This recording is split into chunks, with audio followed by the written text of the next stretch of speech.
Hi, hello. Welcome to Gatma Gurukul, your winning partner in mastering competitive exams. Let's dive into today's session.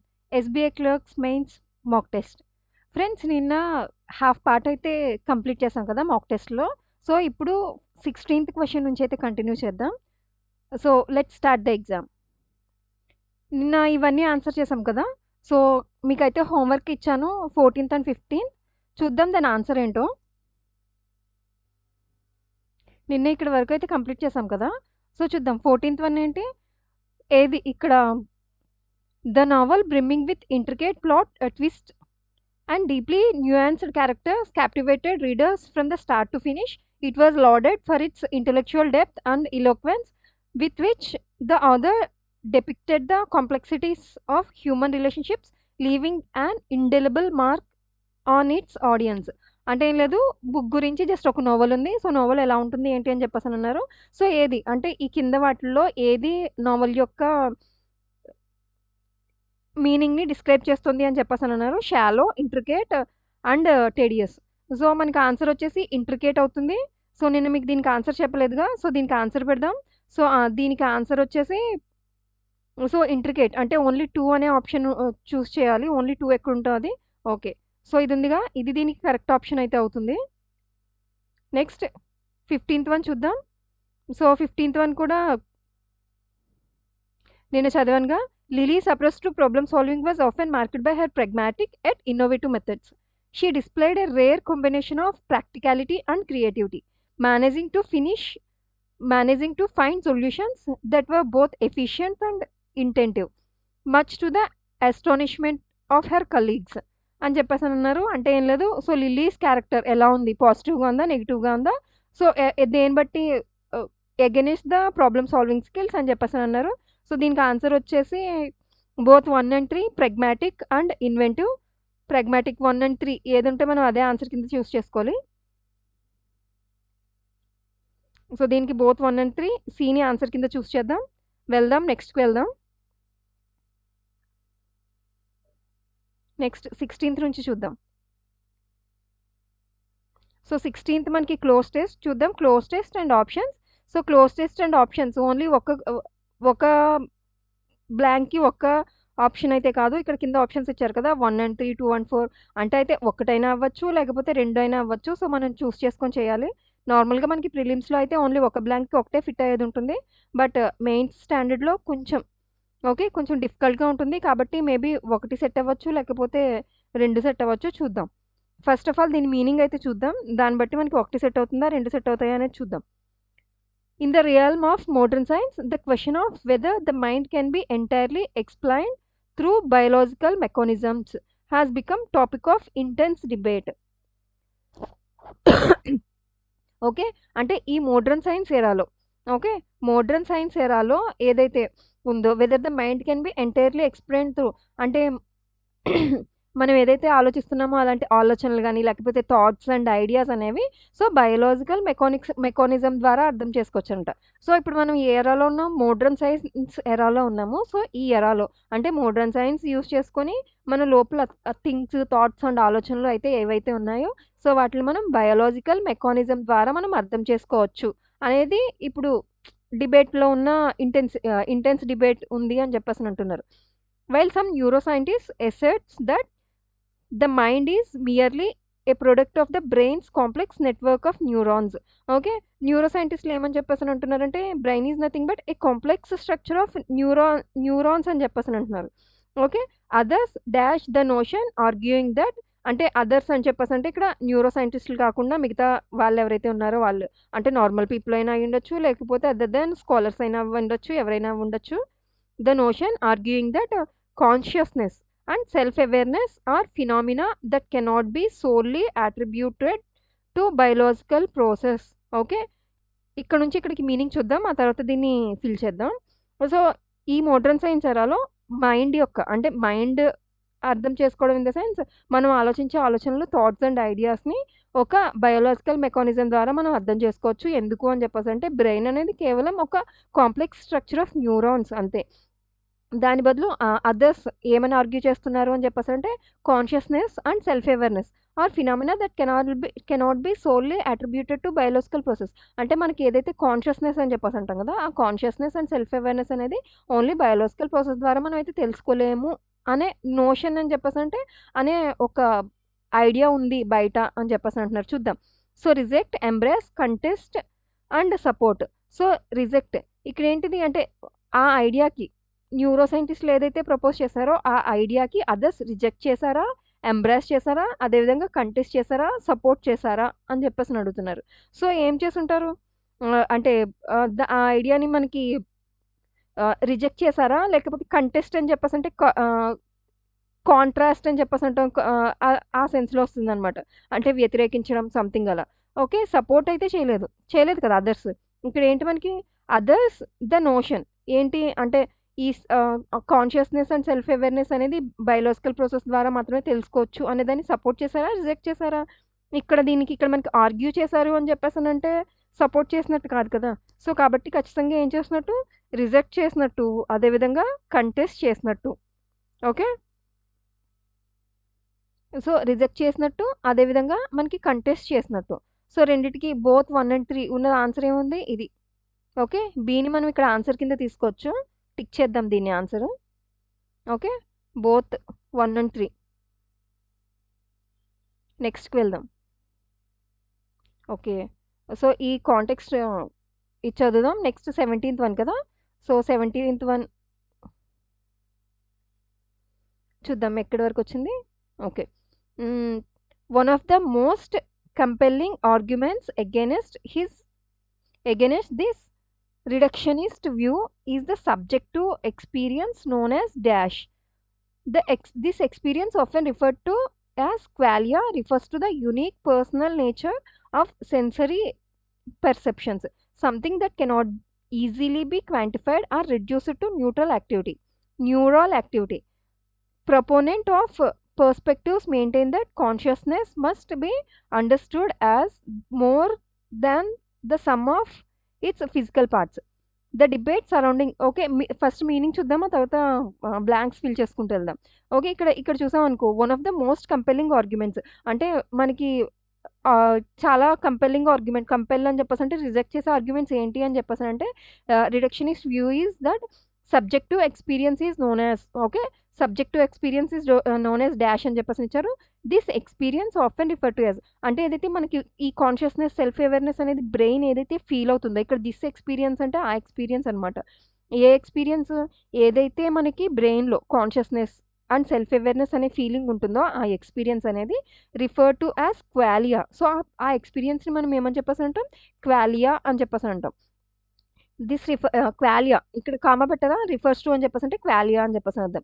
క్వాలియా refers to the unique and personal nature of sensory perception. Okay. Qualia అని చెప్పేసంటే meaning ఏంటంటే unique and personal nature of అంటే ఏంటి? అది ప్రతి ఒక్కళ్ళకి ఒక్కొక్కలా అంటే ఇక్కడ దీని మీనింగ్ ఏంటి అని చెప్పేసంటే ఇక్కడ దిస్ ఎక్స్‌పీరియన్స్ రిఫర్స్ టు క్వాలియా అని చెప్పేసని అన్నారు కదా!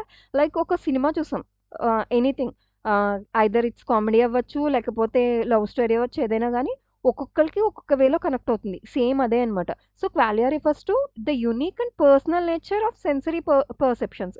అంటే ఎవరికి ఎలా అర్థమైతే అలా అర్థమవుతుంది. ఎవరికి ఎలా పర్సెప్షన్ అంటే వాళ్ళ వాళ్ళ వ్యూస్ అని చెప్పేసని అర్థం. Something that cannot easily be quantified or reduced to neural activity. Okay. So, దీనంతటిని కనెక్ట్ చేస్తే మనకి మీనింగ్ అర్థమవుతుంది. మోడర్న్ సైన్స్ ఎరా మనకేమని చెప్తుంది? బ్రెయిన్‌లో జరిగే ఐడియాస్ గాని, లేకపోతే థాట్స్ గాని అలాంటివన్నీ ఏంటి సింపుల్‌గా ఒక బయోలాజికల్ స్ట్రక్చర్ ద్వారా మనం తెలుసుకోవచ్చు అని చెప్పేసనంటున్నారు. ఎందుకు అని చెప్పేసనంటే, brain is just a physical component which is made up of complex neurons network. అందుకని చెప్పేసి బ్రెయిన్‌ని మనం బయోలాజికల్ మెకానిజం అర్థం చేసుకుంటే చేసుకోవచ్చు అని చెప్పేసి అర్థం చేసుకుంటే ఈజీగా మనం గెయిన్ చేయొచ్చు దాంట్లో ఉన్న ఐడియాస్ గాని, లేకపోతే ఏమైనా. కానీ చాలా మందికి ఉన్న నోషన్ అంటే వాళ్ళ యొక్క ఐడియా ఏంటి అని చెప్పేసనంటే కాన్షియస్‌నెస్ అండ్ సెల్ఫ్ అవేర్‌నెస్ అనేవి సింపుల్‌గా బయోలాజికల్ ప్రాసెస్ అయితే కానే కాదు. అంటే న్యూరల్ యాక్టివిటీ ద్వారా అదైతే రానే రాదు. సో, ఎందుకు అని చెప్పేసనంటే దాన్నే మనం ఏమని చెప్పేసనంటాం అంటే క్వాలియా అని చెప్పేసనంటాం. ఈ క్వాలియా అనేది ప్రతి ఒక్కళ్ళకి యూనిక్ అండ్ వాళ్ళ వాళ్ళ సెన్సరీ పర్సెప్షన్ బట్టి ఉంటుంది. Okay. So, proponents of perspective proponents of dash perspective maintain that consciousness must be understood as more than just a sum of its physical parts. Okay, consciousness అనేది neurons యొక్క అంటే sum complex structure of న్యూరాన్సే కదా మన brain అనేది. So consciousness అనేది న్యూరాన్స్ని అర్థం చేసుకుంటే మనకేం కాన్షియస్నెస్ గురించి తెలియదు. సో కాబట్టి దాన్ని జనరలైజ్డ్ స్టేట్మెంట్ కింద తీసుకోకండి. ఎందుకు అని చెప్పేసి అంటే మనం ఏదైతే ఆలోచిస్తామో మనకి ఏదైతే ఉంటుందో అది ప్రతి ఒక్కరికి యూనిక్ అనమాట. సో అలా యూనిక్ అయినప్పుడు జనరలైజ్డ్ స్టేట్మెంట్స్ అంటే న్యూరాన్స్ స్టడీస్ చేయడం ద్వారా మనం ఎలా ఇస్తాము? ఇవ్వలేం కదా. అదే చెప్తున్నారు ఇక్కడ. The debate surrounding the mind and consciousness has far-reaching implications for field ranging from dash studies to the ethics of artificial intelligence. Okay, so అంటే ఇక్కడ ఏమని చెప్పేసి అంటున్నారంటే ఈ డిబేట్ ఎక్కడి నుంచి ఎక్కడికి వెళ్ళింది అని చెప్పేసి అంటే, సో ఇప్పుడు మనకి ఆర్టిఫిషియల్ ఇంటెలిజెన్స్ ఉంది కదా, ఆర్టిఫిషియల్ ఇంటెలిజెన్స్ ద్వారా మనకి సెన్సెస్ని లైక్ రుచిని వాటిని కనుగొనే ఆర్టిఫిషియల్ ఏఐస్ని తీసుకొస్తున్నారు. అదేవిధంగా ఏఐ అంటేనే స్పెషల్లీ మేడ్ ఫర్ ఎందుకు? సో మనలాగా ఆలోచించడానికి, మనలా థింక్ చేయడానికి, అదేవిధంగా మనలాగే సెన్సెస్ అవి ఫీల్ అవ్వడానికి. ఓకే, అంటే కాన్షియస్నెస్ నుంచి ఈ డిబేట్ ఎక్కడి వరకు వచ్చిందని చెప్పేసానంట ఆర్టిఫిషియల్ అంటే ఆర్టిఫిషియల్ ఇంటెలిజెన్స్లో ఉండే ఎథిక్స్ మీద డిపెండ్ అయి ఉంటుంది, అక్కడ వరకు వచ్చింది. Yes, AI technology becomes increasingly advanced. ఎందుకు అని చెప్పేసి అంటే ఏఐ టెక్నాలజీ అనేది ఇప్పుడు బాగా అడ్వాన్స్డ్ స్టేజ్లో ఉంది. Questions arise about whether machines could ever truly possess self-awareness, or they will also remain mere simulations of human consciousness. అంటే ఏమని చెప్పేసి అంటున్నారంటే, so okay, ethics of artificial ఇంటెలిజెన్స్ని ఇది క్వశ్చన్ చేస్తుంది. సో మనుషులు బిహేవ్ చేసినట్టు ఏం బిహేవ్ చేయలేదు. ఎందుకు అని చెప్పేసి అంటే మనుషులకి అంటే మనకి ఏముంటుంది, మనకి కరెక్ట్గా truly possess of self awareness ఉంటుంది. సో అవి అంతా సెల్ఫ్ అవేర్నెస్ని అండ్ కాన్షియస్నెస్ని అవి తీసుకోలేవు అని చెప్పేసి అంటున్నారు. ఎందుకు అంటే ఎందుకు ఇదంతా వస్తుంది అని చెప్పేసి అంటే ఏఐని మహా అయితే ఎంతమంది తయారు చేస్తారు? ఒక టీమ్ ఆఫ్ 10 మెంబర్స్ అని చెప్పేసి అనుకుందాం. సో టీమ్ ఆఫ్ 10 మెంబర్స్ ఏదైతే థాట్స్ అండ్ వాళ్ళ ఐడియాస్ ఏవైతే ఉన్నాయో అది మాత్రమే ఏఐ మనకి రిఫ్లెక్ట్ చేయగలదు అన్న సెన్స్ అనమాట ఇక్కడ. బట్ ఇక్కడ మనకి కాన్షియస్నెస్ అండ్ సెల్ఫ్ అవేర్నెస్ ఏంటి యూనిక్ ఉంటుంది, అంటే ప్రతి ఒక్కరికి ఒక్కొక్కటి ఉంటుంది. సో కాబట్టి అది జస్ట్ అంటే ఏఐ ఎంత అడ్వాన్స్ వచ్చినా just simulation of human consciousness తప్ప అదేమి పూర్తిగా సెల్ఫ్ అవేర్నెస్ అండ్ కాన్షియస్నెస్ అయితే కలిగి ఉండదు అని చెప్పేసి అంటున్నారు. ఓకే, సో దీన్ని బట్టి మనం మిగతా క్వశ్చన్స్ అంటే ఇక్కడ ఆప్షన్ ఏ అయితే చూస్ చేసాం కదా, సో మిగతా వాటిని కూడా చూస్ చేద్దాం. సో బి, సో బిలో ఏమిచ్చారు? Solitude, qualia, ambiguity and epiphany. Okay, ఇక్కడ మనకి యాక్చువల్లీ హింట్ అని చెప్పేసి అని అనుకోవచ్చు. సో దాన్ని ఏమంటారు అన్న సెన్స్ ఇక్కడ. సో దాన్ని ఏమంటారు? క్వాలియా కదా మనకి. ఓకేనా, యాక్చువల్లీ ఇది ముందుకెళ్తే దాన్ని క్వాలియా, యాక్చువల్లీ ఇక్కడ బిట్టి దిల్ అవ్వకూడదు. సో మనకి హింట్ ఇచ్చినట్టే సింపుల్గా చెప్పాలి అని చెప్పేసి అంటే. ఎందుకు ఇక్కడ క్వాలియా? సో దాన్నే ఏమంటారు? సో నోన్ యాజ్ డాష్ ఏంటది? Qualia. This experience often referred to as qualia అని చెప్పేసి ఇచ్చాడా? సో దానికే ఆన్సర్ ఇచ్చాడు. సో కాబట్టి మనకి ఏంటిది? క్వాలియా అనేది ఆన్సర్ ఎక్కడుంటే అదే అవుతుంది. సో ఏది qualia? So only 2 is the right answer. So only 2ని మనం రైట్ ఆన్సర్ కింద తీసుకోవచ్చు, అంటే ఆప్షన్ ఏ టిక్ పెట్టచ్చు. నెక్స్ట్కి వెళ్దాం.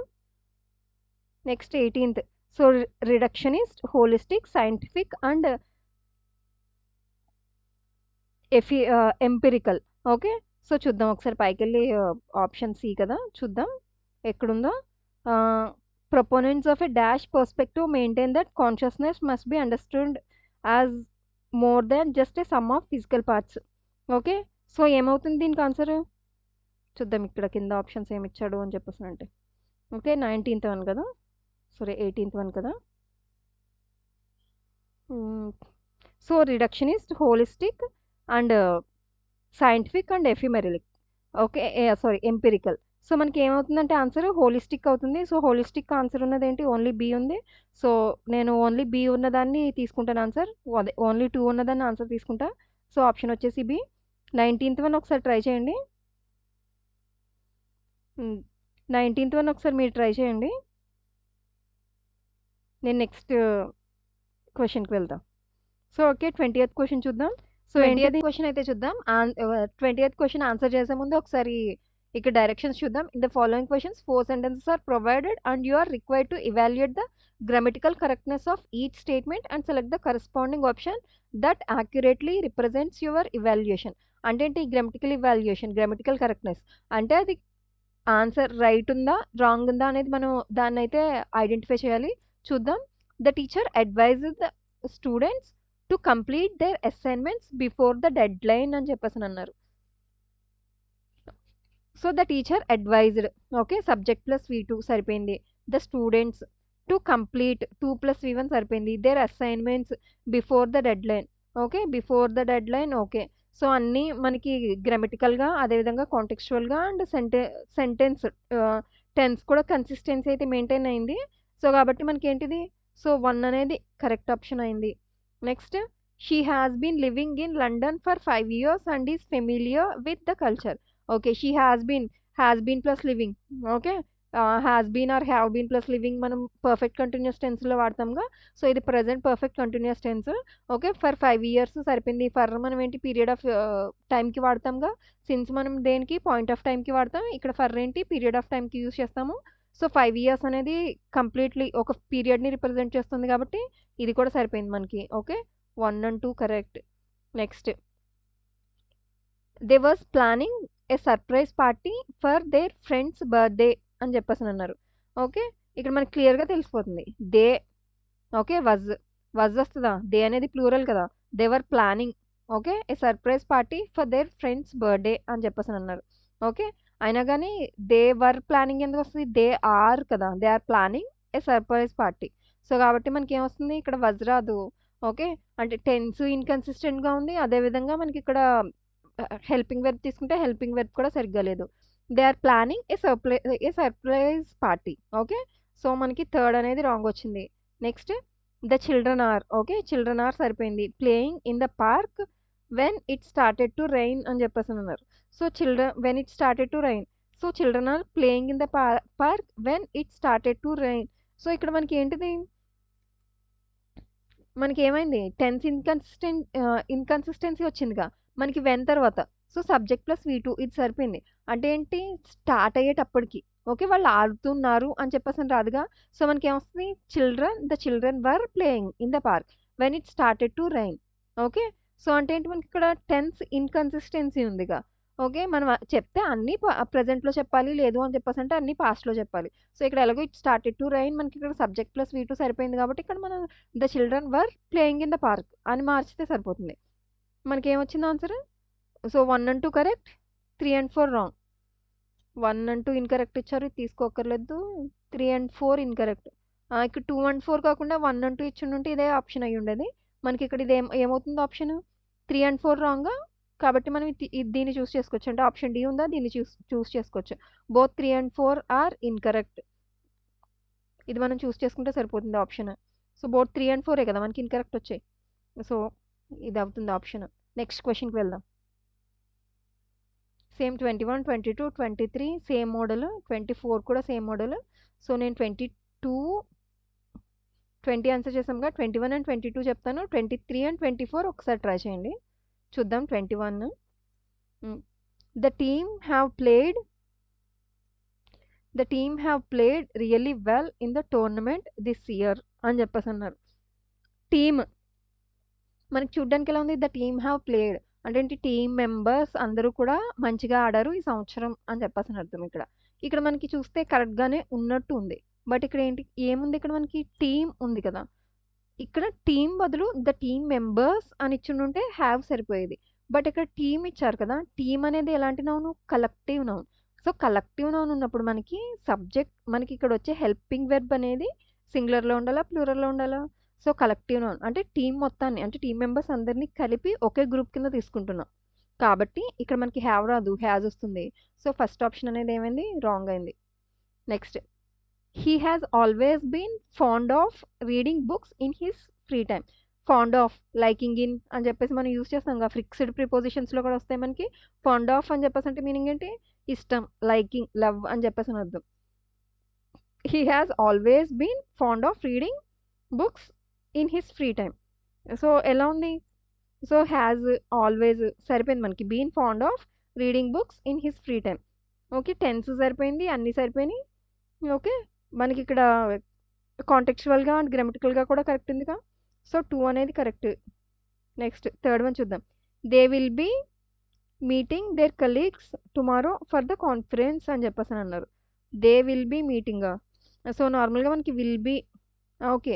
విల్ బీ ప్లస్ వి4 మనం యూజ్ చేస్తాంగా. సో, అంటే ఏంటి? రేపు ఖచ్చితంగా జరగబోయే యాక్షన్. అంటే రేపు మీట్ అవుతారు అని చెప్పే యాక్షన్‌కి they will be meeting their colleagues tomorrow for the conference. Okay.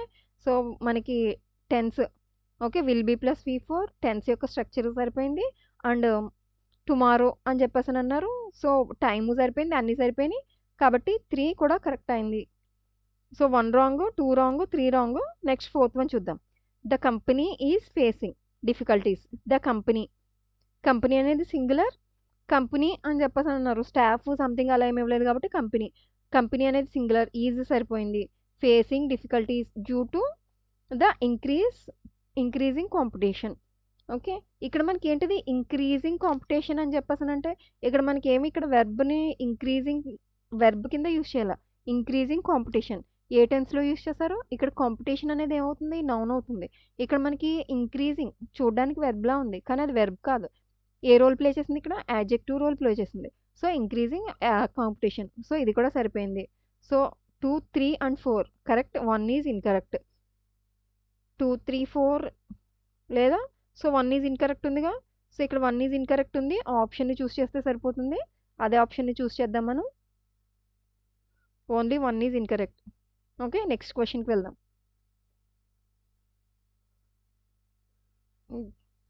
Next question కూడా same 22, 23 and 24 okay. Same model అంటే గ్రామటికల్‌గా అండ్ కాంటెక్చువల్‌గా అన్నిట్లి విధంగా ఐదర్ ఫిక్స్డ్ ప్రిపోజిషన్స్‌లో ఉండొచ్చు. లేకపోతే టెన్స్ ఇన్‌కన్సిస్టెన్సీలో అయ్యి ఉండొచ్చు. ఏదైనా గానీ. సో, 22, 23, 24 ఒకసారి ట్రై చేయండి. ఓకే. నేను ఆన్సర్‌లు మళ్ళీ నెక్స్ట్ క్లాస్‌లో చెప్తా. చదువుతూ మీనింగ్ ఎక్స్‌ప్లెయిన్ చేస్తాను. చూడండి ఒకసారి comprehension. The global economy is undergoing A profound transformation. ఏంటి ప్రొఫౌండ్ ట్రాన్స్‌ఫర్మేషన్ అని చెప్పేసంటే డీప్ అండ్ ఇంటెన్స్ ట్రాన్స్‌ఫర్మేషన్ అని చెప్పేసి యాజ్ నేషన్ అంటే ఏంటి ఎకానమీ అండర్‌గోయింగ్ ఏ ప్రొఫౌండ్ ట్రాన్స్‌ఫర్మేషన్. అంటే ఎకానమీ అనేది చాలా ఎక్కువగానే అంటే చాలా డీప్. సో, ట్రాన్స్‌ఫర్మేషన్ అనేది ఎలా? చాలా లోతుగానే ట్రాన్స్‌ఫర్మేషన్ అనేది జరుగుతుంది. అంటే మార్పు అని అర్థం. యాజ్ నేషన్ గ్రాప్ల్ అని చెప్పేసనంటే మీనింగ్ అంటే struggle with. Okay. Grapple with, struggle with synonyms మనం యూజ్ చేస్తాం. As nations grapple with the vicissitudes. ఏంటి విసిట్యూడ్స్ అని చెప్పేసనంటే ఏంటంటే ఫ్లక్చుయేషన్స్ లైక్ వేరియేషన్ చేంజెస్ అని చెప్పేసి అంటాం కదా. అది విసిట్యూడ్స్ అని చెప్పేసనంటే of trade, technology and advancement and environmental sustainability. Okay. ఇక్కడ నుంచి ఇక్కడికి మీనింగ్ చూద్దాం. గ్లోబల్ ఎకానమీ అనేది మార్పు చెందుతూనే ఉంది. ఎలాగా? చాలా డీప్‌గా మార్పు చెందుతుంది. యాజ్ నేషన్స్ గ్రాపుల్ విత్ అని చెప్పేసంటే struggle with. So, struggle with vicissitudes of trade. Vicissitudes అని చెప్పేసంటే changes. Okay. Changes of trade. ఏమేంటి అంటే ఈవెన్ ఇన్ని చేంజెస్ ఉన్నా గానీ దేంట్లో చేంజెస్? ట్రేడ్‌లో, టెక్నాలజికల్ అడ్వాన్స్‌మెంట్‌లో అదేవిధంగా ఎన్విరాన్మెంటల్ సస్టైనబిలిటీలో ఇన్ని చేంజెస్ ఉన్నా గానీ అంటే వీటిలో చేంజెస్‌తో స్ట్రగుల్ అవుతున్నా గానీ గ్లోబల్ ఎకానమీ అనేది ఏంటి? మారుతూనే ఉంది. అంటే చాలా డీప్‌గానే మారుతూ ఉంది. At the heart of these challenges lies phenomena of globalisation which has redefined the contours of commerce and independence among countries. Okay. ఏంటి కాంటోర్స్ అని చెప్పేసనంటే ఏంటంటే షేప్ ఆఫ్ అవుట్‌లైన్స్ అనమాట. ఇక్కడ చూద్దాం. At the heart of these challenges lies the phenomena of globalisation which has refined the contours of commerce and ఇండే interdependence among countries. వీటిలన్నిటిలో reshape అవుతుందనమాట. షేప్ అవుతోంది, అవుట్‌లైన్ అవుతుంది, ఫార్మ్స్ అని చెప్పేసి అంటాం కదా! అది కాంటోర్స్ అని చెప్పేసనంటే. సో, ఇన్ని ఛాలెంజెస్ ఉన్నా గాని అంటే మనకి ఛాలెంజెస్ ఏంటంటే గ్లోబల్ ఎకానమీ ట్రాన్స్‌ఫర్ అవ్వడానికి ఛాలెంజెస్ ఏమేమున్నాయి? Ah, like commerce and interdependence among countries ఇవి ఉన్నా గాని మనకి అదే ఇన్ని ఛాలెంజెస్ ఉన్నా గాని అదైతే మార్పు చెందుతూనే ఉంది. While globalisation has brought prosperity to many enabling the seamless flow of goods, services. The capital is ramifications. Ramifications are far from universal beneficial. Okay. ఏంటి రామిఫికేషన్ అని చెప్పేసనంటే మీనింగ్ ఏంటంటే కాన్సిక్వెన్సెస్ అని చెప్పేసి అంటాం కదా! కాన్సిక్వెన్సెస్ అని చెప్పేసని అంటాము. రామిఫికేషన్స్ అని చెప్పేసనంటే developing economies in particular face a paradox. ఏంటి పారాడాక్స్ అని చెప్పేసంటే కాంట్రడిక్షన్ అని చెప్పేసని అంటాం కదా! So, paradox, contradiction, a contradictory or absurd statement అని చెప్పేసి అంటాం. అంటే ఏంటి అబ్సర్డ్ స్టేట్మెంట్ అని చెప్పేసనంటే మీనింగ్ ఏంటంటే అంటే ప్రూఫ్ ఉండదు దానికి. But it's a statement. దానికి ఖచ్చితమైన లాజికల్ ప్రూఫ్ ఉండదు. దాన్ని మనం పారాడాక్స్ అని చెప్పేసని అంటాము. Developing on the one hand, globalization provides access to international market and foreign investments, bolstering economic growth. ఏంటి బోల్స్టరింగ్ ఎకానమిక్ గ్రోత్ అని చెప్పేసనంటే అంటే సపోర్టింగ్ అనమాట. బోల్స్టరింగ్ అని చెప్పేసంటే supporting economic growth. On the other it exposes the nations to capri capriciousness. ఏంటి capriciousness అని చెప్పేసనంటే సో, క్యాప్రిషియస్‌నెస్ అని చెప్పేసి అంటాం కదా! లైక్ అన్‌ప్రెడిక్టబిలిటీ అని లేకపోతే ఎర్రర్స్ ఉన్న ఓకే. క్యాప్రిషియస్ నేచర్ అని చెప్పేసని అంటాం కదా! లైక్ అంటే ఎప్పుడెలా ఉంటారో తెలీదు. కొంచెం ఎర్రర్‌గా ఓకేనా? అలా ఉంటే మనం దాన్ని ఏమని చెప్పేసి అంటాం క్యాప్రిషియస్‌నెస్ అని చెప్పేసని అంటాం of global financial system. Where speculative capital movements and currency fluctuations can be undermine domestic stability. For instance, the 1997 Asian financial crisis exemplified how rapid capital outflows, the currency devaluation can cripple emerging countries, emerging economies.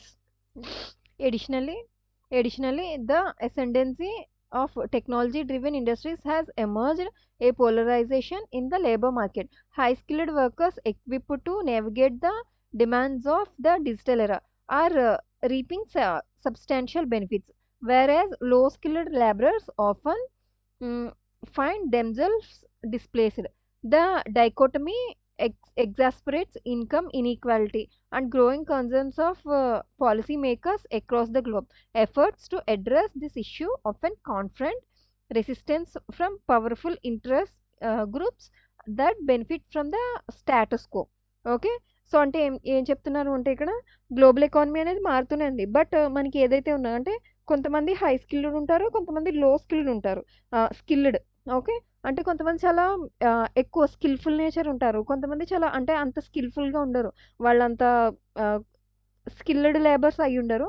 వాళ్ళిద్దరికీ మధ్యలో economic parity అనేది అంటే ఆహ్, డిస్ డిస్ disparity అని చెప్పేసని అంటాం కదా! అంటే వాళ్ళిద్దరికీ ఎకానమీలో అంతరాయం అనేది చాలా ఎక్కువగానే ఉంది. ఇది మనమే కాదు అంటే నాట్ ఓన్లీ అంటే ఒక కంట్రీతో కాదు అక్రాస్ ద గ్లోబ్ అయితే మనకి ఇది ఎక్కువగానే ఉంది. అంటే స్కిల్డ్ లేబర్స్‌కిను, అన్‌స్కిల్డ్ లేబర్స్‌కి మధ్యలో ఉండే ఇన్‌కమ్ డిఫరెన్స్ అనేది ఎక్కువగా ఉంది. ఇది ఓవరాల్ గ్లోబల్ వైడ్‌గా అయితే ఎక్కువగా ఉండనే ఉంది. సో, అది కూడా ఒక మెయిన్ ఛాలెంజ్ ఉంది.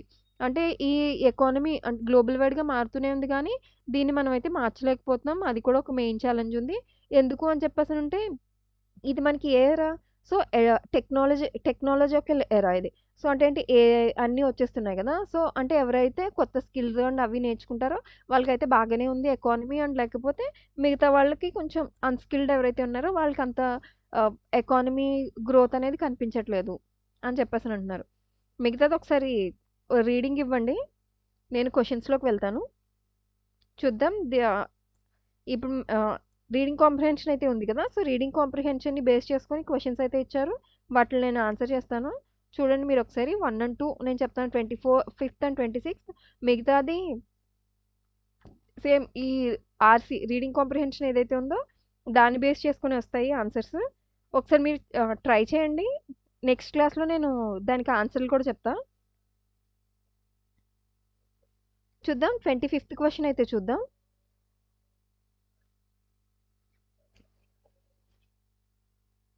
ఓకే. 25th దానికి ఆన్సర్ చూద్దాం. What is one paradox of globalisation for developing economies as stated in the passage? అంటే ఏంటి పారాడాక్స్ అని చెప్పేసంటే మీనింగ్ ఏంటి? ఒక స్టేట్మెంట్ బట్ అది లాజికల్‌గా ప్రూవ్ అయిందా? అంటే లాజికల్‌గా ప్రూవ్ కాని ఒక పారాడాక్స్ లాంటిది. అంటే globalisation for developing economy. Developing ఎకానమీస్‌లో ఏంటి? వన్ ఆఫ్ ద పారాడాక్స్ ఏంటి అని చెప్పేసని అడిగారు. ఏంటది? They gain access to global markets but face financial volatility. They achieve ecological balance but lose foreign investment. They experience currency stability but no economic growth.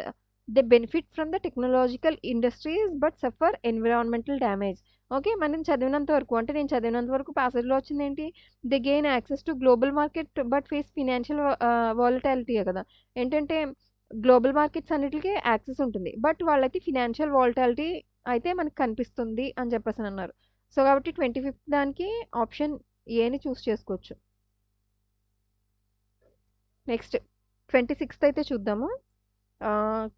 What does the passage suggest about the labour market in digital era? ఏమని చెప్తున్నారు? ఇక్కడ మనకి ప్యాసేజ్‌లో మనకి ఈ digital ఎరాలో labour market ఎలా ఉంది? Labour market యొక్క పరిస్థితి ఎలా ఉంది అని చెప్పేసని అడుగుతున్నారు. ఎలా ఉంది? It has widened the gap between high skilled and low skilled workers. ఏది ఇక్కడ ఇట్ అంటే మీనింగ్ ఏంటి? డిజిటల్ ఎరాయే కదా! అంటే టెక్నాలజికల్ అడ్వాన్స్‌మెంట్ అనేది సో, హై స్కిల్డ్‌కి, లో స్కిల్డ్ వర్కర్స్‌కి మధ్యలో గ్యాప్ అయితే పెంచింది. ఎలా? ఏ గ్యాప్? ఎకనామికల్ గ్యాప్ అయితే అంటే ఫినాన్షియల్ ఇన్‌కమ్ గ్యాప్ అయితే పెరిగిపోయింది. ఎందువల్ల? డిజిటల్ ఎరా వల్ల అంటే టెక్నాలజీ వల్ల అని చెప్పేసి. మనకేదిది? దీనికి కరెక్ట్ ఆప్షన్ బిని చూజ్ చేసుకోవచ్చు. ఎందుకంటే gap between high skilled and low skilled అని చెప్పేసి అన్నారుగా. 27, 28 కూడా ప్యాసేజ్ బేస్ చేసుకొని అండ్ 29th ప్యాసేజ్ బేస్ చేసుకొని 30th కూడా అంతే. మీరు ఆన్సర్ చేయండి ఒకసారి. 31st okay. ఓకే. 31st వరకు కూడా ప్యాసేజ్ బేస్ చేసుకొని ఒకసారి మీరు ట్రై చేయండి ఆన్సర్ చేయడానికి. లేకపోతే రాలేదు అని చెప్పేసంటే నేను నెక్స్ట్ క్లాస్‌లో ఎక్స్‌ప్లెయిన్ చేస్తా. సో, ఇక్కడ నుంచి చూద్దాం. Identify the correct usage. కరెక్టా? ఇన్‌కరెక్టా? Okay. Identify the incorrect usage of highlighted words in the sentences. అంటే మీనింగ్ ఏంటి? మనం ఏదైతే ఇన్‌కరెక్ట్‌గా యూజ్ చేశారో దాన్ని మాత్రమే సెంటెన్స్‌లో ఐడెంటిఫై చెయ్యాలి అని చెప్పేసి దాని అర్థం.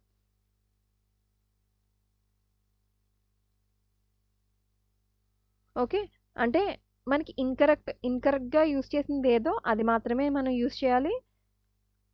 సో, ఫస్ట్ మనం దీని మీనింగ్ చూద్దాం. ఏంటి రికాల్సిట్రెంట్ అని చెప్పేసంటే మీనింగ్ ఏంటి? రికాల్సిట్రెంట్ అంటే మీనింగ్ ఏంటంటే stubbornly resistant to authority or control. అంటే మీనింగ్ అంటే అథారిటీని అంటే లైక్ అథారిటీ అంటే మన హయ్యర్ అథారిటీస్‌ని గాని, వాళ్ళని గాని అంటే మన తప్పు ఉండొచ్చు, తప్పు లేకపోవచ్చు. తప్పు లేకుండా ఎవరు అంత స్టబర్న్‌గా ఎదిరించరు కదా! మన తప్పు లేనప్పుడు ఎదుటి వాళ్ళకి తలొంచకుండా ఉండడం రికాల్సిట్రెంట్ అని చెప్పేసనంటే. ఏంటి రికాల్సిట్రెంట్ అంటే మీనింగ్ ఏంటి? Stubbornly resistant to authority or control. Okay. కొంతమంది మొండిగా ఉంటారు. అంటే వాళ్ళు చెప్పింది కరెక్ట్ సంథింగ్ అట్లా. సో, అలా ఉండడం అనమాట. చూద్దాం. The recalcitrant employee. Okay. So, employee use చేయొచ్చు మనం. ఎందుకంటే ఇది యాడ్జెక్టివే కదా! సో, రికాల్సిట్రెంట్ అనేది ఏంటి మనకి పార్ట్స్ ఆఫ్ స్పీచ్ అవుతుంది? యాడ్జెక్టివ్ అవుతుంది. సో, రికాల్సిట్రెంట్ అంటే stubbornly resistant to authority or control. అంటే హయ్యర్ అథారిటీస్‌కి చెప్పిన మాట వినకుండా స్టబర్న్‌గా, ఇండిపెండెంట్‌గా ఉండడం. The recalcitrant employee repeatedly ignored his manager's request for reports. Okay. Recalcitrant అంటే ఏంటి మనకి ఇక్కడ ఇన్‌కరెక్ట్ యూసేజ్ కావాలి. ఇక్కడ మనకి ఎలా యూజ్ చేశారు? కరెక్ట్‌గా యూజ్ చేశారా? రాంగ్ యూజ్ చేశారా? సో, రైట్‌గానే యూజ్ చేశారు కాబట్టి అంటే మనం ఏదైతే ఉందో మనం అది ఆన్సర్ అవ్వదు. ఓకే. అంటే మనం అంటే ఎగ్జామ్‌లో ఇప్పుడు ఇవన్నీ ఎక్స్‌ప్లెయిన్ చేస్తా. బట్ ఎగ్జామ్‌లో మనం సి అండ్ ఈనైతే ఆన్సర్స్ కింద తీసేయొచ్చు. మనకి ఇంకేం మిగిలాయి? ఇవే మిగిలాయి. సో, చూద్దాం. బి చూద్దాం. The recalcitrant dog refused to obey any commands no matter how firm. Okay. ఇక్కడ కూడా మీనింగ్ సరిపోయిందిగా. రికాల్సిట్రెంట్ డాగ్ అంటే డాగ్ ఎలా ఉంది? చాలా మొండిగా ఉంది అని చెప్పేసనంట. సో, మొండిగా ఉండి వాళ్ళ ఇంట్లో వాళ్ళ మాట అంటే వాళ్ళ మమ్మీ మాట అంటే మమ్మీ ఇన్ ద సెన్స్ ఎవరైతే పెంచుకుంటారో వాళ్ళు, వాళ్ళ అమ్మ మాట, వాళ్ళ నాన్న మాట వినట్లేదు. చాలా రికాల్సిట్రెంట్‌గా ఉంది. సో, బి కూడా కరెక్ట్ ఆన్సర్. సో, అంటే బి ఉన్నదాన్ని ఈజీగా ఎలిమినేట్ చేసేయొచ్చు. ఓకే. నార్మల్‌గా అయితే ఎగ్జామ్‌లో ఇక్కడి వరకు వెళ్ళిపోవచ్చు. ఎందుకంటే ఏ అండ్ బి కరెక్ట్. ఇక్కడ మనకి ఏమన్నారు? ఇన్‌కరెక్ట్ యూసేజ్ తెలియాలి. అంటే సింపుల్‌గా దీని మీనింగ్ తెలిసిందనుకో, ఇది కరెక్ట్ యూజ్ చేశారు, ఇది కరెక్ట్ యూజ్ చేశారు. సో, కాబట్టి A and A and B ఉన్నవి ఎలిమినేటెడ్. ఏ అండ్ బి ఉన్నయి ఏమున్నాయి? ఇందులో బి ఉంది ఇది ఎలిమినేటెడ్, ఇది ఉంది ఇది ఎలిమినేటెడ్, ఇది ఉంది ఇది ఎలిమినేటెడ్. నార్మల్‌గా అయితే ఎగ్జామ్‌లో ఇది ఆన్సర్ కింద పెట్టేయొచ్చు. ఓకే. సో, నేనైతే దాన్ని ఆన్సర్ కింద చూస్ చేస్తాను. బట్ బిఫోర్ దట్ నేను ఇవి కూడా ఎక్స్‌ప్లెయిన్ చేస్తా. కరెక్ట్‌గా మిగతా చూస్ చేస్తారో లేదో చూద్దాం. ఇక్కడ చూద్దాం. The recalcitrant argument in the debate was well supported with factual evidences. రాంగే కదా! రికాల్సిట్రెంట్ ఆర్గ్యుమెంట్ ఎందుకు అవుతుంది? రికాల్సిట్రెంట్ అని చెప్పేసంటే మనకి నెగెటివ్ రిజల్ట్ రావాలి. అంటే వినకపోవడం, స్టబర్న్‌గా ఉండడం అలా రావాలి. కానీ వెల్ సపోర్టెడ్ అని చెప్పేసని ఇచ్చారా? సో, కాబట్టి సి రాంగ్. మనకి ఏమిచ్చాడు సి అండ్ ఈ కదా మిగిలాయి.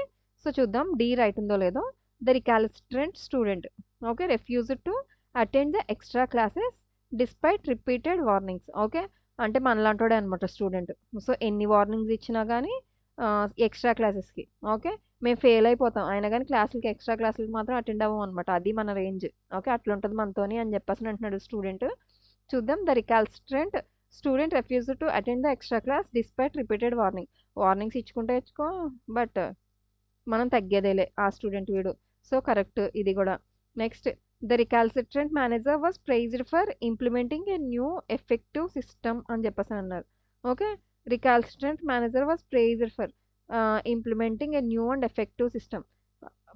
ప్రైజ్ అవుతారా? ఇది ఎలా ఉండడం స్టబ్బాన్గా ఉండడం అంటే నెగిటివ్ సెన్స్లో యూజ్ చేయాలి. రికాల్సిట్రెంట్ మేనేజర్ అయితే ఎందుకు మనకి implementing new and effective system implement చేయడానికి ఒప్పుకుంటాడో ఒప్పుకోడుగా. సో కాబట్టి ఇది రాంగ్. ఓకే అంటే కోర్స్ మనం ఫస్టే ఆప్షన్స్ని ఎలిమినేట్ చేస్తాం అనుకో. అంటే ఎగ్జామ్లో ఉన్నప్పుడు ఏ అండ్ బి మనకి రాంగ్ అని తెలిసింది కాబట్టి ఇవన్నీ పోగా ఇవే వచ్చాయి. మీరు మిగతావి చదవాల్సిన అవసరం లేదు. బట్ ఇక్కడ ఎక్స్ప్లెయిన్ చేయాలి కాబట్టి నేను మిగతావి చదివాను. నార్మల్గా అయితే మీరు ఇవి చదవాల్సిన అవసరం అయితే లేదు. సో సి అండ్ ఈ కదా మనకి రాంగ్ ఉంది. సో సి అండ్ ఈ అన్న ఆప్షన్ ఏది ఉంది? Option B. ఓకే నెక్స్ట్కి వెళ్దాం.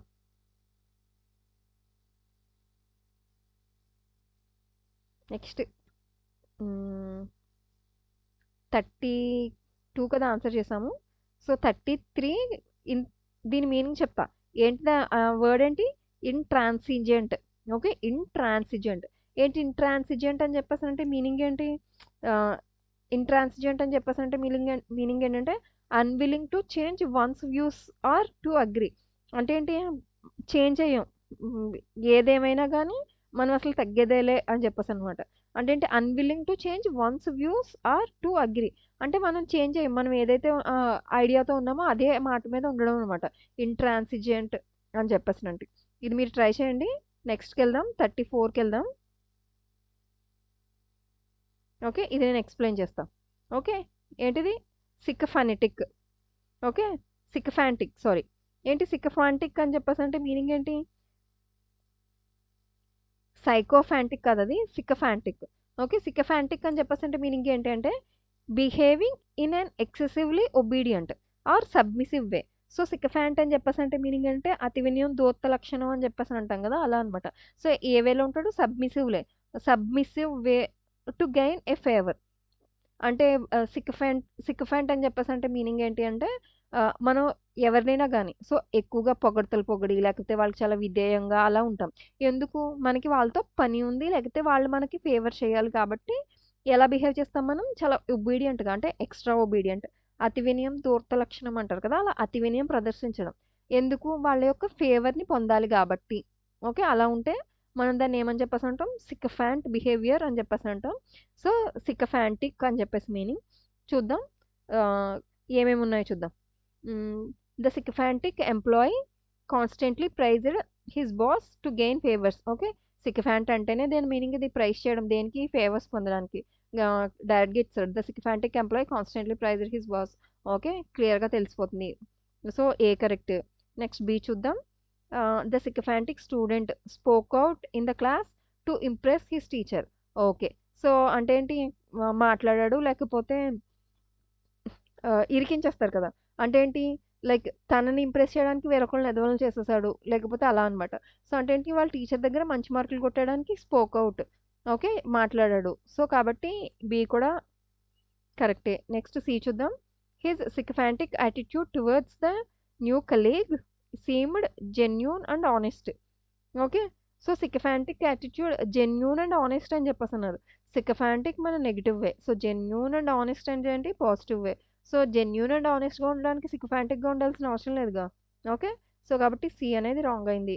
ఇక్కడ మన ఆప్షన్ ఏంటంటే ఏదైతే ఇన్కరెక్ట్ ఉందో దాన్ని చూస్ చేయడం అని చెప్పేసి అర్థం. ఓకే నెక్స్ట్ డి చూద్దాం. The sycophantic politician try to win over voters with false promises అని చెప్పేసి అన్నారు. పొలిటీషియన్ అంటేనే అంత ఫాల్స్ ప్రామిసెస్ చేస్తారు. ఎందుకు? మనల్ని ఓకే మనల్ని ఇంప్రెస్ చేయాలి కాబట్టి మనల్ని నుంచి ఫేవర్ పొందాలి కాబట్టి. పొలిటీషియన్కి మనం ఇచ్చే ఫేవర్ ఏంటి అంటే వాళ్ళకి ఇచ్చేంత ఫేవర్ ఏముంటుంది మన దగ్గర? మన ఓట్స్ ఉంటాయి కదా దానికి. మన నుంచి ఫేవర్స్ పొందడానికి వాళ్ళు ఏం చేస్తారు, సికఫాంటిక్ బిహేవియరే కదా చేస్తారు. Try to win over voters with false promises.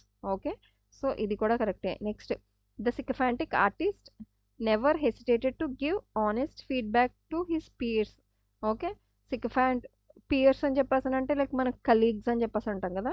నార్మల్గా కలీగ్స్ అని చెప్పేసి అంటే మీనింగ్ ఏంటి, మన ఆఫీస్లో మన చుట్టూ పనిచేసే వాళ్ళు అని చెప్పేసి అంటాం. పీర్స్ అని చెప్పేసి అంటే మీనింగ్ అంటే మనతో పాటు ఉండేవాళ్ళు, లైక్ పీర్స్ అని చెప్పేసి అంటారు కదా.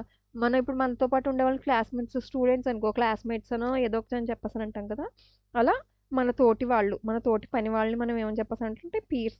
అది పని వాళ్ళు అయినా అవ్వచ్చు, లేకపోతే మన తోటి వాళ్ళు, మన గ్రూప్లో ఉండే ఎవరినైనా కానీ పీర్స్ అని చెప్పేసి అనవచ్చు. The sycophantic artist never hesitated to give honest feedback to his peers అని చెప్పేసి అన్నారు. దానికి ఎందుకు ప్రేస్ చేయడం అవసరం లేదు కదా. సో ఆనెస్ట్ ఫీడ్బ్యాక్ ఇచ్చారు అని చెప్పేసి అంటే కరెక్ట్గా మంచిగా మాట్లాడుతున్నట్టు అర్థం. సో కాబట్టి అది అవసరం లేదు, కాబట్టి ఇది రాంగ్. సో ఎటు వచ్చి సి అండ్ ఈ అనేది రాంగ్ అయ్యాయి. సో సి అండ్ ఈ రాంగ్ ఉన్న ఆప్షన్ ఏది ఉంది మనకి, ఆప్షన్ ఏ ఉందిగా. సో అది మనకి కరెక్ట్ అవుతుంది. చూస్ చేస్తాను నేను ఆప్షన్ ఏని. ఓకే, నెక్స్ట్కి వెళ్దాం. ఓకే, నెక్స్ట్ 35th వన్ చూద్దాం. పెర్నీషియస్. ఏంటి పెర్నీషియస్ అని చెప్పేసి అంటే మీనింగ్ ఏంటి, పెర్నీషియస్ బిహేవియర్ అని చెప్పేసి అంటాం కదా. సో పెర్నీషియస్ ఎఫెక్ట్స్ కానీ, పెర్నీషియస్ బిహేవియర్ కానీ, లేకపోతే పెర్నీషియస్ రిజల్ట్స్ అని చెప్పేసి అంటాం. ఏంటి పెర్నీషియస్ అని చెప్పేసి అంటే మీనింగ్ ఏంటి, చాలా హార్మ్ఫుల్గా, having harmful effect especially in a gradual or subtle way. అంటే ఏంటి, హార్మ్ఫుల్ ఎఫెక్ట్స్ ఉండాలి ఎలా, అయితే ర్యాపిడ్గా కాదు, ఇన్ ఏ గ్రాడ్యువల్ అంటే ఏంటి క్రమక్రమంగా అది మనకి హానికరంగా మారిపోతే దాన్ని మనం పెర్నీషియస్ అని చెప్పేసి అంటాం. ఓకే, చూద్దాం. The pernicious effects of smoking are well documented and widely known అని చెప్పేసి అన్నారు. కరెక్టే కదా. స్మోకింగ్ మనకి ఎలా ఇస్తుంది అంటే దాని యొక్క ఎఫెక్ట్స్ సో సడన్గా ఉంటాయా, లేకపోతే గ్రాడ్యువల్గా ఉంటాయా. సో గ్రాడ్యువల్గా అయినాయి కదా, అంటే ఇలా సిగరెట్ కాల్చిన వెంటనే అలా ఎఫెక్ట్ ఏం జరగదు. ఎలా ఉంటుంది, హార్మ్ఫుల్ ఎఫెక్టే బట్ గ్రాడ్యువల్. సో కాబట్టి ఇది కరెక్టే. The pernicious effects of smoking are well documented and widely known. So ఇది కరెక్టే, అంటే యూసెస్ కరెక్ట్గానే ఉంది. Next, the pernicious rumour about her spread like wild fire causing unnecessary panic అని చెప్పేసి అన్నారు. అంటే ఏంటి, pernicious rumour about her spread like her. Okay, spread like అంటే the pernicious rumour about her spread like wild fire causing unnecessary panic. అంటే తన గురించి rumour ఎలా, pernicious rumour about her. Okay, అంటే తన గురించి ఏదైతే హార్మ్ఫుల్ రూమర్, అంటే హార్మ్ఫుల్ ఎఫెక్ట్ వచ్చే రూమర్ ఏదైతే ఉందో ఎలా స్ప్రెడ్ అయింది, like wild fire causing unnecessary panic. Okay, సరిపోయిందిగా. అంటే రూమర్ ఎలా స్ప్రెడ్ అయింది, గ్రాడ్యువల్గా, అంటే సడన్గా అయితే స్ప్రెడ్ అవ్వలేదు. వైల్డ్ ఫైర్లో స్ప్రెడ్ అయింది, గ్రాడ్యువల్గా స్ప్రెడ్ అయింది. అండ్ ఎలా ఉంది, అది హార్మ్ఫుల్ ఎఫెక్ట్ ఇచ్చింది. కాబట్టి it is used in a correct way. Next, his pernicious advice made the situation worse instead of improving it. క్లియర్గా అర్థమైపోతుంది, ఇక్కడ కూడా మనకి కరెక్ట్గానే యూజ్ చేశారు అని చెప్పేసి. చూద్దాం. His pernicious avoid made the situation worse instead of improving it అని చెప్పేసి అన్నారు. కరెక్టే కదా. సో పెర్నీషియస్ అడ్వైస్ ఎలాంటి అడ్వైస్, హార్మ్ఫుల్ ఎఫెక్ట్. క్లియర్గా తెలిసిపోతుంది, నెగిటివ్. ఓకే, కరెక్ట్గానే యూజ్ చేశారు. నెక్స్ట్, స్టేట్మెంట్ డి చూద్దాం. The pernicious attack left the city in ruins but the people remained hopeful. Okay, so attack ఎలాంటిది, హార్మ్ఫుల్ అటాక్. పెర్నీషియస్ అటాక్ అని చెప్పేసి అన్నారుగా. సో ఇది కూడా మనకి కరెక్ట్ ఆప్షన్ అయింది. Next, the pernicious effect of the new policy was barely noticeable in the beginning. అంటే ఏంటి, pernicious effect of the new policy అంటే న్యూ పాలసీ ఎఫెక్ట్ అనేది ఎలాంటిది, హార్మ్ఫుల్గా ఉంది. Was barely noticeable in the beginning అంటే ఏంటి, బిగినింగ్లో. ఓకే, నోటీస్ చేయగలిగే పరిస్థితుల్లో ఉన్నారు. అంటే బియర్లీ అని చెప్పేసి అంటే ఏంటి, ఆల్మోస్ట్ నన్ అని చెప్పేసి అంటే ఆల్మోస్ట్ నో, అంటే నోటీస్ చేసే విధంగా లేదు. బట్ ఆ పాలసీ ఎలా ఉంది, హార్మ్ఫుల్ పాలసీ అని చెప్పేసి. ఇక్కడ మనకి ఆప్షన్స్ లేవు. సో నార్మల్గా ఆప్షన్ ఏమవుతుంది అని చెప్పేసి అంటే ఆల్ కరెక్ట్, లేకపోతే నన్ ఆఫ్ ద ఎబో అని చెప్పేసి ఇవ్వాలి ఆప్షన్స్. అంటే ఎందుకు అంటే మనకి ఇక్కడ ఏమన్నారు, ఇన్కరెక్ట్ స్టేట్మెంట్ని కదా మనం ఫైండ్ అవుట్ చేయాల్సింది. ఇక్కడ ఇవన్నీ అన్నట్లో అన్ని కరెక్ట్గానే యూజ్ చేశారు. అంటే పెర్నీషియస్ అనే వర్డ్కి అన్నిటికీ కరెక్ట్గానే యూజ్ చేశారు, ఇన్కరెక్ట్గా యూజ్ చేసింది ఏం లేదు. కాబట్టి ఇక్కడ మనకి ఆప్షన్స్ అన్ని రాంగ్. నార్మల్గా అయితే ఏమి ఇవ్వాలి అని చెప్పేసి అంటే అయితే ఆల్ ఆఫ్ ద కరెక్ట్ అనే ఆప్షన్ అనే ఇచ్చి ఉండాలి, లేకపోతే none of the above. Means none of the above are used in incorrect అని చెప్పేసని అర్థం. ఓకే. 37-40 అంటే 37, 38, 39, 40 ఈ 4 క్వెషన్స్ కూడా యాక్చువల్లీ ఇవి కూడా వర్డ్ యూసేజ్ బేస్డ్ క్వెషన్సే. యాక్చువల్లీ ఇవి క్వెషన్స్ ఏంటి అని చెప్పేసనంటే ఇక్కడ ఇచ్చారు కదా! సో, హైలైటెడ్ వర్డ్స్ ఏది కరెక్ట్‌గా యూజ్ చేశారు, ఏది ఇన్‌కరెక్ట్‌గా యూజ్ చేశారు అనేది ఇక్కడ ఆప్షన్స్ ఉన్నాయిగా. Only 4 is correct, incorrect, correct, correct అని చెప్పేసి. అంటే ఏంటంటే నార్మల్‌గా ఇంతకుముందు మనం చూసిన క్వెషన్‌లేంటి? ఒకటే వర్డ్ 4 సెంటెన్సెస్‌లో కరెక్ట్‌గా యూజ్ చేశారా? లేకపోతే ఇన్‌కరెక్ట్‌గా యూజ్ చేశారా అనేది. బట్ ఇక్కడ 5 స్టేట్మెంట్స్ ఉన్నాయి. సో, 5 స్టేట్మెంట్స్‌లో ఒక్కొక్క వర్డ్ అనేది హైలైట్ చేస్తారు. ఆ హైలైట్ అనేది కరెక్ట్‌గా ఉందా లేదా? అంటే ఇన్‌కరెక్టా? కరెక్టా? అని చెప్పేసి ఇవ్వలా. సో, అకార్డింగ్ టు దీని ఆప్షన్స్ చూజ్ చేసుకోవాలి మనం. ఇక్కడ నేను హైలైటెడ్ వర్డ్స్ చెప్తాను. ఈ 4 ఒకసారి మీరు ట్రై చేయండి. ఇక్కడ హైలైట్ చేసి లేవుగా వర్డ్స్. నేను ఈ 4 హైలైట్ వర్డ్స్‌ని నేను చెప్తా. అంటే ఒక్కొక్క ఈచ్ సెంటెన్స్‌లో హైలైట్ వర్డ్స్‌ని చెప్తాను. మీరు ఒకసారి చెక్ చేయండి. ఐదర్ గ్రామటికల్‌గా కరెక్ట్ ఉండాలి. లేదు అని చెప్పేసనంటే మీనింగ్‌లో కూడా కరెక్ట్‌గా ఉండాలి. అంటే కరెక్ట్ ఆర్ ఇన్‌కరెక్ట్ ఇక్కడ ఇచ్చిన ఆప్షన్స్‌ని బట్టి చూస్ చేసుకోవాలి. ఇక్కడ హైలైటెడ్ వర్డ్ వచ్చేసి అబ్స్క్యూర్, ఇక్కడ వచ్చేసి క్యాండిడ్, నెక్స్ట్ ఇక్కడ ఆర్డెంట్, నెక్స్ట్ ఇక్కడ ఆబ్లివియస్, ఇక్కడ ఫిఫ్త్ వన్ వచ్చేసి స్కాంట్. ఇది నెక్స్ట్ 38 అయితే చూద్దాం.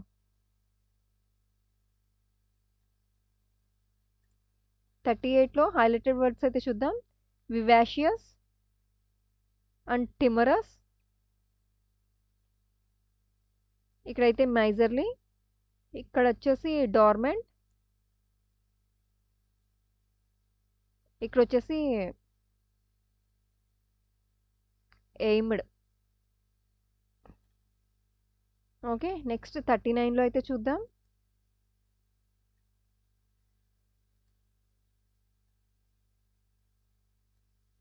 అండ్ 40 ఒకసారి చూసేద్దాం. ఓకే. సో 39లో అండర్లైన్ చేసిన వర్డ్స్ చూడండి ఒకసారి. ఇది వచ్చేసి కొహిరెంట్ అవుతుంది. ఇక్కడ ఇన్సిడియస్ అండ్ ఇక్కడ ఇంపెరివస్, ఇక్కడ సూపర్ఫిషియల్, డిసింట్రెస్టెడ్, నెక్స్ట్ 40thలో డాజ్డ్, ప్రాడిగల్, కాస్టిక్, హాస్పిటబుల్, ఇక్కడ ట్రెపిడేషన్. ఓకే. నేను అండర్లైన్ చేశాను కదా! ఈ వర్డ్స్ కరెక్ట్‌గా యూజ్ చేశారా లేదా? అంటే ఆప్షన్ బట్టి చూస్ చేసుకోవాలనమాట. ఏమిచ్చారు? ఇన్‌కరెక్ట్ ఇచ్చారు, కరెక్ట్ ఇచ్చారు. అంటే మనం జస్ట్ ఇవాల్యుయేట్ చేసుకొని రాసుకోవాలి. సో, ఇచ్చిన ఆప్షన్ బట్టి మనం అక్కడ ఆప్షన్ అయితే టిక్ చేయాలి. 40 క్వెషన్స్ పేపర్. దీన్ని 2 పార్ట్స్ కింద డివైడ్ చేసి అయితే చెప్పాను కదా! నేను వదిలేసిన క్వెషన్స్ ఒకసారి మీరు ట్రై చేయండి. మీకు రాకపోతే కామెంట్ బాక్స్‌లో కామెంట్ చేస్తే నేను దీన్ని నెక్స్ట్ క్లాస్‌లో ఎక్స్‌ప్లెయిన్ చేస్తాను. అదేవిధంగా ఇఫ్ పాసిబుల్ మీ ఆన్సర్స్ అయితే కామెంట్ బాక్స్‌లో మెన్షన్ చేయడానికి ట్రై చేయండి. It motivates me to keep giving you more exams. Exam అయితే సబ్మిట్ చేద్దాం. Okay. That's all for today session. మీకు చాలా మంది వీడియోస్ చూస్తున్నారు కానీ ఇంకా సబ్స్క్రైబ్ చేయలేదు. మీకు మా కంటెంట్ గనుక నచ్చితే ఖచ్చితంగా లైక్ చేయండి, షేర్ చేయండి. అదేవిధంగా సబ్స్క్రైబ్ చేయండి. నెక్స్ట్ మాక్ టెస్ట్ 2తో మిమ్మల్ని మళ్ళీ కలుస్తా. Until then stay motivated and keep practising. Happy learning. Bye.